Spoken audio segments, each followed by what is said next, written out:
नमस्कार। About India channel में मैं अनिल केसी आपका स्वागत करता हूं। अबाउट इंडिया चैनल का वास्तविक उद्देश्य भारत की संस्कृति और भारत के विरासत से आज की युवा पीढ़ी को परिचय कराना है और इसके अंतर्गत हम लोग नृत्य कला की भी वो परंपरा को लेकर चल रहे हैं और उसकी श्रृंखलाओं को हमने पेश किया है। नृत्य का विकास कैसे हुआ, लास्य नृत्य क्या है, तांडव नृत्य क्या है और इसके अलावा वो भारत के तमाम शास्त्रीय नृत्यों के बारे में चर्चाएं वह की गई है और यह प्लेलिस्ट में बहुत सारे नृत्य के बारे में सूचनाएं मौजूद हैं छोटे छोटे वीडियो के रूप में। आज हम लोग जो लेकर आ रहे हैं वो फिर से एक नवीन श्रृंखला है जिसे हम लोग सत्तारिया नृत्य के बारे में जानते हैं। सत्तारिया नृत्य क्या है तो आइए देखते हैं। देखिए, भारतीय शास्त्रीय नृत्य में कुल 8 नृत्य की परंपरा है। शास्त्रीय नृत्य में 8 संख्या है, इसके बारे में हम लोग बता चुके हैं। शास्त्रीय नृत्य क्या है यह श्रृंखला हम लोग देख सकते हैं, अपने प्लेलिस्ट में वीडियो मौजूद है। उनमें से एक परंपरा सत्तारिया नृत्य की है और यह असम क्षेत्र में प्रचलित है। वर्ष 2000 यानी कि वह 21वीं सदी का हम लोग बात करें, वर्ष 2000 में संगीत कला अकादमी ने इस नृत्य को शास्त्रीय नृत्य का दर्जा दिया, क्योंकि शास्त्रीय नृत्य का दर्जा वह यही वह संस्थान वह हमें प्रदान करती है। और सत्तारिया नृत्य की जो प्रकृति है में भक्तिपूर्ण वह माहौल वह ज़्यादा प्रभावी है और वो भी कैसा तो वह नव वैष्णववाद के प्रचार के लिए, यानी विष्णु वैष्णव धर्म के प्रचार के लिए वह सत्तारिया नृत्य का सहारा वह लिया गया था और उसी का वह प्रकृति वह इसमें शामिल है। इसके नृत्य के संस्थापक कहा जाता है कि संत शंकर देव जो 14वीं सदी के हैं वो हैं। हालांकि इसको दर्जा शास्त्रीय नृत्य का दिया गया 2000 में, लेकिन नृत्य की परंपरा वो असम के क्षेत्र में 14वीं सदी से मौजूद है।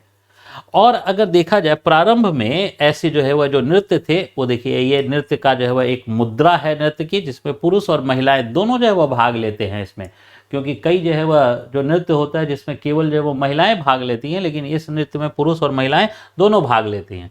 और इसमें दोनों महिलाएं ही हैं, लेकिन एक पुरुष का वेश धारण किए हुए हैं और वह एक स्त्री का वेश, और इनकी जो वस्त्र और वेशभूषा जो होती है वो बड़ी ही मनमोहक होती है, बड़ी आकर्षक होती है, जिसमें क्षेत्रीय संस्कृति के तत्व वह मिले हुए वह होते हैं। तो ये वह सत्तारिया नृत्य का वह एक दृश्य मुद्रा, और ये है हमारे संत शंकरदेव जो 14वीं सदी के थे, जिन्होंने प्रेरणा दी थी वह इस नृत्य के विकास के लिए।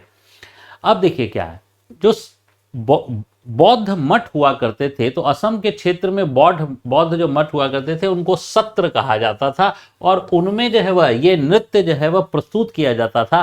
किसके द्वारा? तो वहां पर जो युवा भिक्षु होते थे, युवा बौद्ध भिक्षु, जिनको भोक्ता कहा जाता था, तो युवा बौद्ध भिक्षु को भोक्ता कहा जाता था। वही भोक्ता वह ऐसे नृत्यों को प्रस्तुत करते थे बौद्ध मठों के दौरान में, और उसी कारण इसका नाम वह सत्तारिया पड़ा, यानी सत्र से सत्तारिया वह हो गया। और ये हम लोग असम के एक बौद्ध मठ का दृश्य देख रहे हैं, जहां पर वह इस प्रकार के नृत्य वह हुआ करते। हालांकि ये वह जो बौद्ध मठ है ये वर्तमान का है, लेकिन हम लोग बात कर रहे हैं ये 13वीं 14वीं सदी के आसपास की। तो इस नृत्य में मैंने कहा भोक्ता वह प्रयोग करते थे। तो ये पहले क्या था? तो भोक्ता युवा बौद्ध भिक्षु, तो पहले केवल पुरुष प्रधान नृत्य था, यानी सत्तारिया नृत्य में केवल पुरुषों की भागीदारी होती थी। जैसा कि वह कुचिपुड़ी नृत्य में भी वह देखा गया कि पहले पुरुषों की भागीदारी होती थी, यहाँ पे भी पुरुषों की भागीदारी होती थी। बाद में महिलाओं ने भी वह इसमें भागीदारी निभाई और वर्तमान में पुरुष और महिला दोनों की भागीदारी देखी जाती है। अब मूल तौर पर आज के समय में इसमें पौराणिक कथाओं को वह शामिल किया जाता है।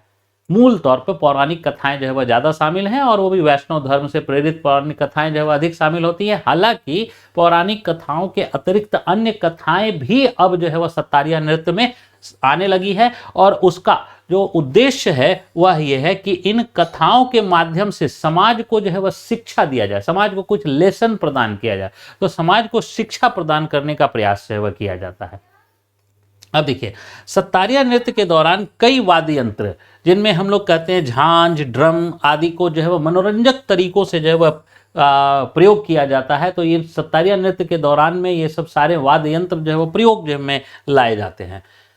अब कई अवसर पर ये जो सत्तारिया नृत्य है वो सामूहिक नृत्य है, कई अवसर पर सामूहिक नृत्य है, और कई ऐसे कलाकार हैं जिन्होंने जो व्यक्तिगत तौर पर वह इसके प्रचार प्रसार में योगदान दिया है, यानी दोनों तौर पर वह होता है। अब देखिए, इसके कुछ प्रसिद्ध कलाकारों का नाम अगर हम लोग देखने का प्रयास करें तो देखिए, राजामौनी शाइका, रामकृष्ण तालुकदार, सरोदी शाइका, मधुमिष्ठा बोरा, कृष्णाक्षी कश्यप, ये हम लोगों ने लिया है। जो वर्तमान के कुछ कलाकार सब हैं उनको जो है वह हम लोगों ने लिया है हालांकि, और जो कलाकार छूट गए सबको मेरा नमन है, क्योंकि इसमें बड़ा मुश्किल है कि जो है वह कौन कलाकार बड़ा है कौन कलाकार छोटा है, ये जो है वह साबित करना। तो देखिए, जैसे ये राजामौनी शाइका जो है वह हैं, इसके बाद जो है ये रामकृष्ण तालुकदार जो है हैं, इसके बाद जो है ये सरोदी शाइका जो है, और उसके बाद ये मधुमिष्ठा बोरा जो है वह हैं, और ये जो है वह हमारा कृष्णाक्षी कश्यप जो है। तो इस प्रकार जो है वह सत्तारिया नृत्य जो है वह भारत के असम क्षेत्र में प्रसिद्ध जो है वह एक नृत्य है। इस श्रृंखला में हम लोग यहीं तक फिर मिलेंगे अगले अंक में, तब तक के लिए नमस्कार, जय हिंद।